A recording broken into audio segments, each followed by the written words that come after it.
Amis des petits kits d'expérimentation pas cher, bonjour. Et oui, comme des fois, hein, j'ai l'habitude là de chercher des trucs sur Banggood, je suis tombé sur un petit kit là qui coûte moins de 3 euros. Et c'est pas que j'en ai réellement besoin, mais là pour une fois, on peut dire que j'ai vraiment acheté un truc pour faire une vidéo. Je me suis dit que ça pourrait faire une vidéo sympa et permettre de montrer aux débutants comment, avec vraiment une poignée de composants, on pourrait faire un petit oscillateur et, comme on va le voir ici, même générer de la haute tension. Alors, voyons cela. Alors, voilà ce que j'ai reçu, hein, ce petit kit, hein, qui contient, ici, on voit une notice et un nombre assez limité de composants. Alors, on va déjà regarder un petit peu la notice. Alors, c'est une notice qui est en chinois pur jus. Alors, je sais qu'il y a moyen éventuellement de la traduire. Hein. Il y a des sites, hein, qu'on trouve facilement sur Google ou avec un scan, on peut traduire. Maintenant, à la limite, il n'y en a pas vraiment besoin. Enfin, du moins, je vais vous faire la traduction pour vous, sans qu'il y ait besoin vraiment de traduire. C'est quoi ce petit montage, hein? C'est un petit montage d'expérimentation, hein, qui est un générateur de haute tension, on va dire, quasiment simplifié à son maximum. Si on regarde le schéma de ce truc, hein, qu'on peut voir ici, c'est typiquement un petit peu le genre de schéma qu'on trouve aussi dans les fameux joultifs. Hein, c'est des sortes d'oscillateurs bloqués, si on veut, qui marchent d'une façon, je vais dire, très très simple. Hein, comme on voit ici, en gros, il y a combien de composants? Il y a 4 composants. Hein. Il y a le transformateur, un transistor, une diode, une résistance, et puis c'est tout. Alors c'est quoi le principe de ça, hein, pour faire en fait l'oscillation au primaire du transformateur qui générera ici la haute tension au secondaire? On voit que le transistor ici est monté ici dans la boucle ici de L1 et qu'il y a un autre enroulement ici, hein, dont le sens est très important, ici qui reprend et vient ici sur la base.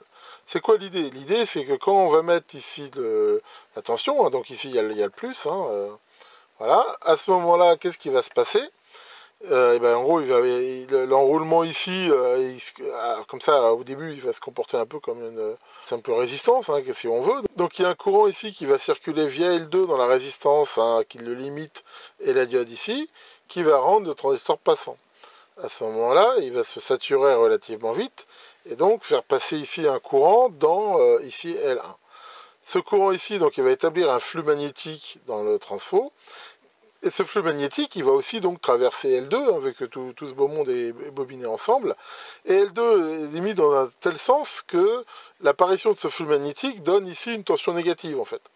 Donc ici, cette tension négative va faire quoi? Eh ben, elle va avoir tendance à faire un pic qui va bloquer le transistor.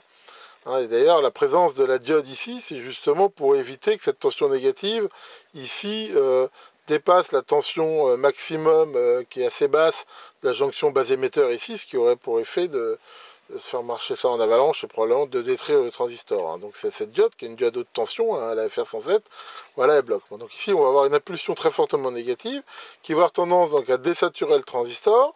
Donc ici le flux va s'annuler.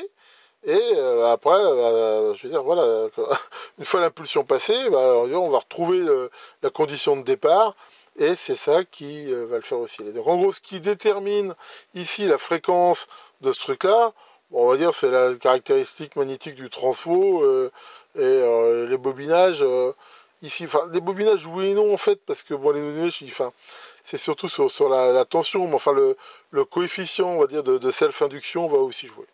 Enfin voilà, de toute façon, on s'en fout un peu, ces trucs-là, c'est pas fait pour être super précis au niveau de la fréquence. Et bien sûr, hein, on profite de ce flux magnétique ici pour rebobiner par-dessus le fameux L3, qui lui va être un fil très fin, avec un très grand nombre de tours, et qui ici, voilà, d'après, peut faire du 20 kHz. Voilà, hein, c'est ces petits oscillateurs-là. Alors, c'est un rendement de merde, hein, faut être honnête. C'est pas du tout bien. Ça a l'avantage de la simplicité. Ça consomme quand même beaucoup. Hein. Enfin, de toute façon, même les fameux joultifs, hein, je pense qu'un jour je ferai aussi une vidéo là-dessus. Généralement, ils fonctionnent jusqu'à une tension très basse. Hein, c'est pour ça qu'on les appelle voleurs de joules. Mais au niveau rendement, généralement, c'est pas des flèches. Hein. Et voilà. Et là, ce petit kit, en gros, c'est un truc qui est tellement simple qu'ils ne se sont même pas pris la peine de faire un circuit imprimé. Hein, ils montrent ici comment le câbler, et en fait, voilà, ils montrent ici une photo en couleur. En gros, on peut quasiment pas se tromper. Ils disent soudez ça comme ça, et puis ça marchera. Donc, bon, on va souder ça comme ça, et puis on va regarder si ça marche. Alors, ça y est, j'ai monté le bignou. Alors bon, là j'ai encore tenu, encore une fois, à pas faire de modif.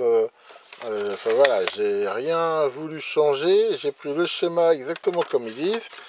Et ici branché. Alors on fera très attention, hein, les fils, c'est du fil émaillé, hein, comme on peut le voir ici là, sur le transfo. Et ce fil, il l'avait pas étamé. Ça veut dire que l'émail qui est dessus ici, c'est un isolant. Pour info, hein, c'est ce qu'on appelle du fil thermosoudable. Il faut faire une sorte de goutte de soudure, mettre le fer le plus chaud possible et chauffer assez longuement ici le bout des fils de telle façon à ce que ça fonde le vernis. Hein, ça sent un peu mauvais. Après, il faut essayer de le gratter un peu et je vous conseille bien de tester avec un ohmmètre de façon à être sûr que les bons contacts sont faits, hein, sachant que ici, hein, comme on le voit, les deux enroulements doivent être ensemble. Enfin voilà, une fois soudé, donc là j'alimente ça avec une alimentation et le courant ici est limité aux alentours de 2 ampères.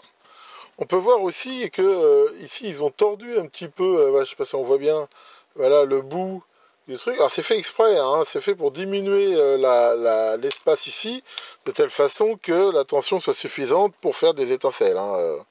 Donc ici, une fois qu'on a branché l'alimentation, hein, donc si ça fonctionne bien, eh ben, on devrait voir un arc électrique se faire ici. Voilà, alors je vais couper l'éclairage pour qu'on le voit bien, et augmenter la tension doucement. Et voilà, là on voit déjà que, alors, en fait j'ai très peu de tension, hein. Là pour info, j'ai quoi? J'ai à peu près 1 volt et ça consomme, on va dire 1 ampère. Donc voilà, j'espère qu'on voit bien, voilà, je fais exprès un peu d'ombre, hein, voilà, on voit bien ici la petite étincelle. D'ailleurs, il y a une forte odeur d'ozone qui apparaît, hein, ce qui est lié ici à la tension. Alors, on voit que on retrouve bien ce fonctionnement aussi de joule-tif, hein. Là j'ai 1 volt, 1 ampère. Par contre, voilà, ça consomme du courant. Maintenant, si j'augmente ici le courant, voilà, bon, ben là j'arrive quasiment à la limitation de courant de 2 ampères. Et ici, bon, en fait, ça change pas grand-chose, hein, dans la mesure où, une fois que ça arc. Donc voilà, là je l'ai coupé. Voilà, on voit que ce petit montage fonctionne très bien. Hein, donc, on voit ici sur le schéma théorique qu'ils avaient mis une résistance de 100 ohms. Mais on voit que la résistance qu'ils ont donnée ici, c'est une 47 ohms. Hein. Et a priori, à un moment ici, ils parlent, voilà, on voit 25-100 R. En fait, on peut changer un petit peu la valeur de la résistance ici, sachant que plus elle va être élevée, plus ça limitera le courant, donc moins il consommera, mais d'un autre côté, moins il aura de la tension, hein, quelque part, et plus on la baissera, plus il consommera de courant, mais d'un autre côté, il donnera plus de tension. Voilà, là je viens de faire le montage de la vidéo, et je vois que j'ai oublié de dire 2 trucs. Le premier, c'est qu'il faut faire attention, les 2 bobinages primaires du transfo, là, ils sont pas identiques. Hein, on voit que celui qui est dans le circuit du collecteur, il a un fil qui est plus épais, alors que celui qui sert à la commande de la base est beaucoup plus fin. Et faut faire attention, hein, au montant de ne pas les intervertir, sinon le montage bien sûr fonctionnera pas. Alors si on veut faire des étincelles un peu plus grandes, on peut tenter d'écarter un petit peu. On a vu là, le petit éclateur qu'ils ont mis, sachant que c'est pareil, on voit que ça monte très vite en courant. Donc faut faire attention quand même, hein, de pas dépasser un certain courant, une certaine tension. Je mettrai un lien bien sûr, hein, sur le petit kit en commentaire de la vidéo, et vous verrez qu'il donne dedans, hein, là pour le coup c'est en anglais, hein, enfin facile à comprendre, les limitations. Mais enfin ces trucs-là, je sais que si on les pousse trop, généralement ça se termine mal. Puis en même temps, il faut déjà avoir des alimes qui tiennent le coup. Alors, en parlant aussi de la mesure qu'on peut faire avec ça, faut faire attention, même sur la partie alim. Ces trucs-là, là, justement, j'ai rien voulu mettre, j'ai fait ça avec une alim qui craint pas trop. Enfin, généralement, ça va rebalancer dans les fils d'alim des gros pics de courant.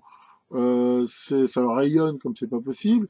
Et au niveau du secondaire, attention, 20 kV, c'est vraiment de la haute bourre. Hein. Vouloir mesurer ça avec un multimètre, généralement, ça sera la dernière chose que va mesurer le 10 multimètres. Enfin, faut prendre les sondes qui vont bien, même par exemple, mettre un oscilloscope, même déjà là sur la partie primaire, il peut y avoir là des impulsions de très haute tension. Donc, enfin, faites attention à ne pas endommager vos appareils de mesure. Prenez les sondes qui vont bien et les précautions d'usage. C'est pour ça que, honnêtement, moi je me méfie toujours un peu de tous ces montages là, les Tesla, les machins, les trucs, parce que ça m'est arrivé de bousiller du matos avec, et il faut quand même y faire attention. Sinon, à quoi ça peut servir ce petit genre de kit? Comme on voit, ça consomme énormément. Donc c'est vraiment pour des usages intermittents. Si par exemple on dit tiens, alors j'ai dit que ça faisait de l'ozone, si on veut faire des générateurs d'ozone, c'est pas du tout le bon montage à prendre. Enfin, je veux dire là, le rendement énergétique est vraiment pourri. On pourrait imaginer par exemple là d'en faire une sorte de mini taser hein, avec une batterie là, les genres batterie de récup là à 3,7 volts. C'est pas le méga taser qui fera des étincelles grandes comme ça. Hein. Pour ça, il faut des tensions encore bien plus élevées. Mais voilà, ça peut être un petit truc qui donnerait une petite secousse. Ça peut permettre de faire une blague rigolote à belle maman, enfin, ce genre de choses ici. Ah, Maurice, toi, tu veux savoir si ça pourrait te servir? Ah, bah ouais, ça te permettrait peut-être pour une fois de faire des étincelles. Et hop, encore cassé le Maurice. Je suis pas gentil, hein. Il y en a toujours qui me mettent des commentaires en disant que je suis méchant avec lui. Bon, c'est vrai que des fois je me défoule un peu, mais d'un autre côté, il est un peu là pour ça. Ok, bon, allez, c'est pas le tout. Là, j'ai fait ça comme ça, vite fait sur le gaz, mais faut que je me remette sur cette fichue CNC laser, là, et puis, c'est pas, on m'a donné plein de trucs à réparer et tout. Allez, faut pas que je me disperse trop, j'y vais. Merci de votre attention. Que le grand Zeus, le dieu des éclairs, veille sur vous, et à très bientôt pour de nouvelles vidéos.